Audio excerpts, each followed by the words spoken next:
बाहुबली को मिला गद्दार। कौन है भल्लाल देव का पुत्र? कैसे बचाएगा बाहुबली महिष्मती को आने वाले खतरे से? किससे होगी जंग?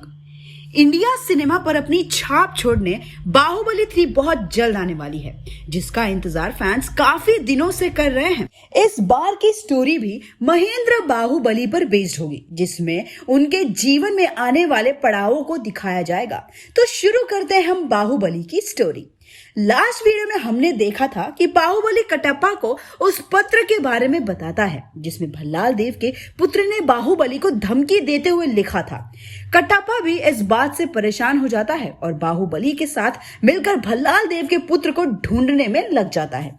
अब इसके आगे बाहुबली अपने उस सैनिक को बुलाता है जिसने भल्लाल देव के पुत्र का पत्र बाहुबली तक पहुंचाया था, और उससे बोलता है, तुम्हें ये पत्र कहां से मिला? ये सुनकर सैनिक थोड़ा डर जाता है और बोलता है, महाराज वो ये पत्र मुझे एक गांव के आदमी ने दिया था और कहा था कि ये बाहुबली तक पहुंचा दो। मैंने जब उससे ये पूछा कि इसमें क्या लिखा है, तो उसने कहा कि इसमें उसकी परेशानियां लिखी है जो वो आप तक पहुंचाना चाहता था। ये सुनकर बाहुबली बोलता है, तुम घबरा क्यों रहे हो? तुमने कोई गलती नहीं की है, ये तुम्हारा काम था जो तुमने बखूबी निभाया। ये बोलकर बाहुबली उस सैनिक के कंधे पर हाथ रखता है और फिर बोलता है, अब इसके आगे तुम्हारा ये धर्म है कि तुम उस आदमी को ढूंढ निकालो जिसने तुम्हें ये पत्र दिया।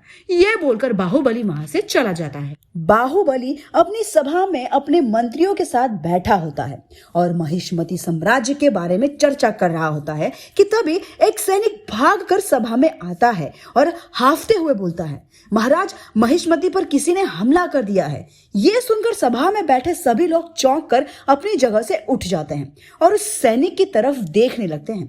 कटप्पा भी खड़ा हो जाता है और अपनी तलवार निकालते हुए बोलता है, किसकी इतनी हिम्मत जो महिष्मती पर हमला कर सके? कौन अपनी मौत को दावत देने आया है? क्या उसे अपने प्राणों से प्रेम नहीं? ये सुनकर बाहुबली खड़ा होता है और कटप्पा को शांत करते हुए बोलता है, दादा थोड़ा शांत रहिए, पहले पूरी बात तो सुन लीजिए। ये सुनकर कटप्पा अपनी तलवार नीचे करता है और सैनिक आगे बोलता है, हमारे राज्य को चारों तरफ से किसी दूसरे राज्य के सैनिकों ने घेर लिया है। ये सुनकर बाहुबली बोलता है, किस राज्य के सैनिकों ने हमें घेरने की जुर्रत की है? ये सुनकर सैनिक हड़बड़ाते हुए बोलता है, महाराज, वो सैनिक हमारे पड़ोसी राज्य के नहीं हैं, वो किसी और ही राज्य के हैं जो हमारे लिए एकदम नए हैं।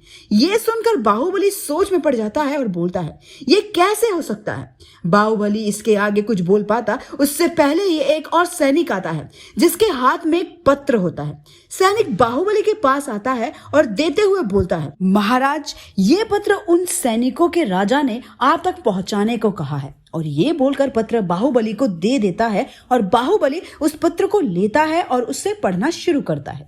प्यारे भाई, मैं तुम्हारा इंतजार रणभूमि में कर रहा हूँ। ये हमारी पहली मुलाकात होगी। आशा है कि तुम रणभूमि को छोड़कर भागोगे नहीं। ये सुनकर बाहुबली अपने सिंहासन पर से उठता है और अपने सैनिकों को आदेश देता है कि युद्ध के मैदान में जल्द से जल्द पहुंचो। बाहुबली भी अपनी तैयारियों में लग जाता है और युद्ध के लिए पूरी तरह से निकल जाता है। तो क्या लगता है आपको, कौन जीतेगा ये युद्ध? क्या होगा युद्ध का अंजाम? हमें जरूर बताइए और आगे की स्टोरी जानने के लिए देखिए नेक्स्ट वीडियो।